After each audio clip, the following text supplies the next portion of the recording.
Saudações, colegas papianos. É uma satisfação estar aqui com vocês para essa apresentação, esse acolhimento sempre que a AMPAP dá, e que nós temos, então, essa oportunidade de compartilhar as nossas reflexões e poéticas em torno. O Tratado Poético inspirado na contracultura, arte e sexo no Renascimento psicodélico traz algumas questões, principalmente no que se refere ao mote da época, que era o amor livre, né? A contracultura, ela foi um fenômeno que abrangeu discussões diversas, né, de políticas raciais, gênero, tecnologia, formação de comunidades, preocupação com o meio ambiente, a sociedade de consumo, o interesse pelas religiões orientais, no sentido assim de um processo maior de individuação e menos repressão moralista, como o que acontecia normalmente no cristianismo, né? E tudo isso associado a um profundo interesse pela expansão de consciência e os estados não ordinários de consciência. A contracultura, então, ela revolucionou a sexualidade e os papéis de gênero, né? Se proclamava que o sexo podia ser experienciado apenas por prazer, dentro, fora do casamento, por múltiplos parceiros. Sexo tinha uma conotação não só do prazer, mas como de uma questão espiritual, e se fosse homo ou hétero. As feministas, como atualmente lutavam por igualdade de oportunidades no emprego, educação, direito de mudar sua própria identidade livre das expectativas masculinas. Os hippies confinavam, de certa forma, uma imagem do feminino que nós vamos ver que isso não é, hoje em dia nós temos condição um pouco maior de ver que isso não é só uma questão cultural, isso é uma questão arquetípica, tem toda uma explicação aí. Esses papéis todos de fêmea mística, a deusa, a sedutora, ou a mulher fatal, por outro lado, né, a virgem, a mãe terra, esses padrões todos podem vir de projeções masculinas do seu próprio caminho de individuação.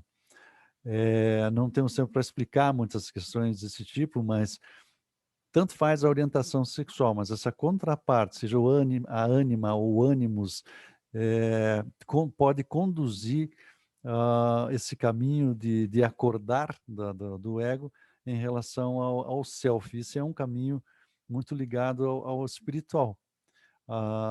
Nós podemos dizer que o ser humano é, por natureza, um ser espiritual. Essas questões me chamam a atenção porque já aos 15 anos de idade, quando eu fiz essa ilustração, a curiosidade e o medo em relação à sexualidade estavam explícitos por aí, mas quando eu entrei na faculdade de arte, isso foi censurado como uma arte menor, ilustrativa, ou então que remetia ao surrealismo, um movimento que já tinha tantas décadas desaparecido, né? Já não era um movimento como os atuais aí.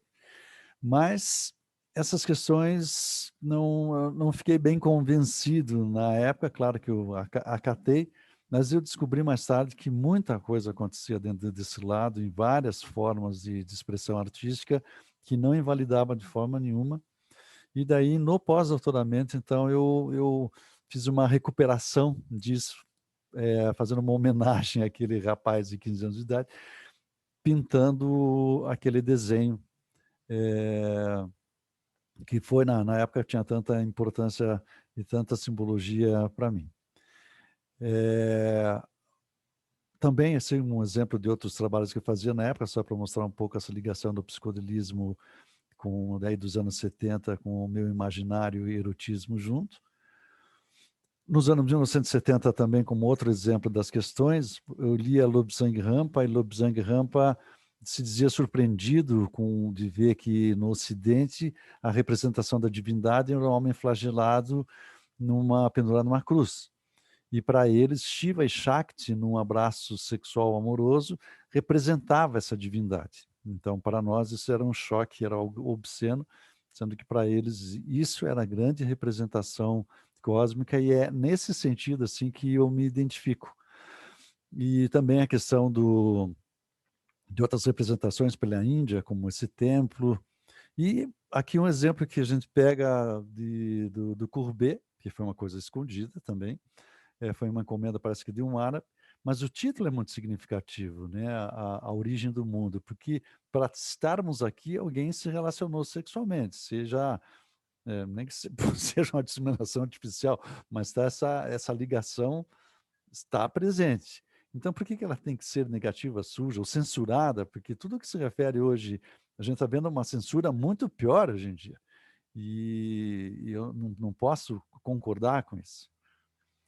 Então, eu fiz trabalhos dessa forma, assim, que tem um paradoxo, uma figura feminina com uma aura de sagrada, uma aura de santo. Ela olha diretamente para o espectador e ela está explicitamente aberta. E depende muito do nosso olhar em relação a isso, porque nós não deveríamos, talvez, olhar isso com algum tipo de peso negativo, porque as coisas são assim, elas não têm que ser de outra forma. E esse choque é muito da cultura ou de um aprendizado, porque uma criança não se chocaria dessa forma. Eu tive a oportunidade, inclusive, de uma exposição que eu fiz em Alto Paraíso, onde não tinha plaquinha nenhuma, que a criança não podia ver. Tinha algumas crianças que estavam assim, totalmente à vontade com aquilo, né? Essa outra imagem, que é uma imagem mais explícita, normalmente considerada uma imagem pornográfica, tem a mesma aura, mas eu estou querendo que o espectador se sinta contemplado. Também digo a questão das orientações sexuais, né? Poderia ser qualquer tipo de representação que o artista tivesse interesse em fazer dentro do seu próprio erotismo, e que por que isso teria uma qualidade pornográfica ou que deveria ser escondida ou censurada. Ela pode ser sagrada, como imagino que seja para a maioria de nós que vive na situação de amorosidade desse gênero, ou de prazer com a pessoa que ela ama e que ela gosta. E numa outra apresentação aqui é a minha versão daí da origem do mundo, isso é um detalhe, e que ainda está em andamento, ainda não está completo, falta terminar a pintura, e que eu chamo, estou dado o nome em latim aos quadros, no Litidare Sanctum Canibus, se continuasse a frase bíblica, seria Nec mitatis margaritas antiporcos, não dar coisas sagradas aos cães.